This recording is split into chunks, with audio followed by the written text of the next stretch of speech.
बचपन की गरीबी। रवि का जन्म बिहार के एक छोटे से गांव में हुआ। उसके पिता एक खेतीहर मजदूर थे और माँ घरों में काम करती थी। घर में इतने पैसे नहीं थे कि रोजाना 2 समय का खाना ठीक से मिल सके। पढ़ाई के लिए स्कूल जाना भी किसी सपने से कम नहीं था। रवि कभी कभी गांव के सरकारी स्कूल जाता था और जब नहीं जा पाता तो पुराने अखबारों और फटे किताबों से पढ़ने की कोशिश करता। वह हमेशा कहा करता था, अगर मेहनत करूंगा तो जिंदगी बदलेगी। जूते पॉलिश से कोचिंग सेंटर तक। जब रवि 14 साल का हुआ तो शहर जाकर काम करने का फैसला किया। वह पटना आया और रेलवे स्टेशन पर जूते पॉलिश करने लगा। दिन में 10-12 घंटे काम करता, लेकिन रात में फुटपाथ पर बैठकर पढ़ता। एक दिन एक कोचिंग सेंटर के टीचर ने उसे देखा। रवि की लगन देखकर उन्होंने उसकी मदद की और उसे फ्री में पढ़ाना शुरू किया। रवि ने दिन रात एक कर दिए और आखिरकार 3 साल की मेहनत के बाद उसने IIT JEE की परीक्षा पास कर ली। संघर्ष से सफलता की ओर IIT में पढ़ाई के दौरान भी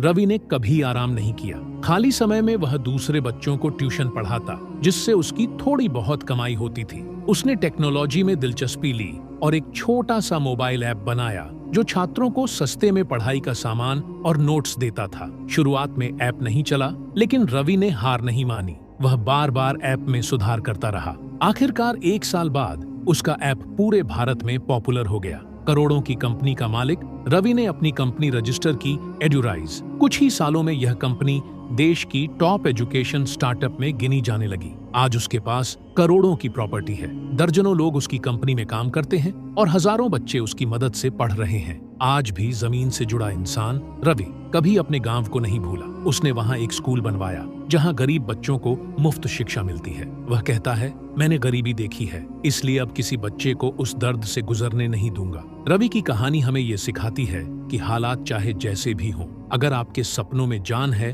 और आप मेहनत करने को तैयार हैं, तो कोई भी ताकत आपको सफल होने से नहीं रोक सकती। गरीब पैदा होना कोई गुनाह नहीं, लेकिन गरीबी में रह जाना आपकी सोच पर निर्भर करता है।